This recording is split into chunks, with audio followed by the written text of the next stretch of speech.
د لمر وړانګې د وینې فشار ټیټوي. د لمر د وړانګو په وړاندې د وخت تېرول د وینې فشار له ټیټېدلو سره اړیکه لري. په یوې نوې څېړنه کې چې پر 342,000 ناروغانو د 2 کالو لپاره وڅېړل شوه، د وګړو د وینې فشار د بهرنۍ هوا او ماورو بنفش وړانګو په وړاندې اوسېدل د سیستولیک د فشار ویلو پر وخت لومړی عدد د تودوخې پرته مربوط دی. د سکاټلند د ایدنبرګ پوهنتون د څېړونکي ډلې سرپرست ریچارډ وولر په دې ډول پوهیږو چې د موسم بدلیدل د وینې پر فشار باندې تاثیر لري او د بدلون لامل کیږي او د زیاتې تودوخې او ویټامین ډي فکټورونه د لمر وړانګو سره مرتبط وبلل. نوموړي وړاندې ویل مګر د فشار په ټیټېدلو د ویټامین ډي اغېز په اړه څېړنې په پرلهپسې ډول نابریالۍ وې.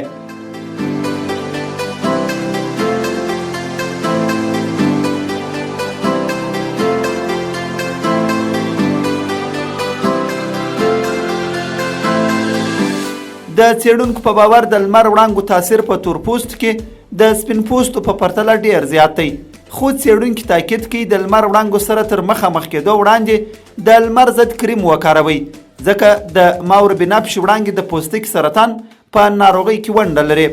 د امریکا د درماتولوژي ادارې د اعلان سره سم د ورځې د 10 بیا د غرمې تر 12 بجو پورې د لمر له مستقیمو وړانګو څخه ځان وساتئ.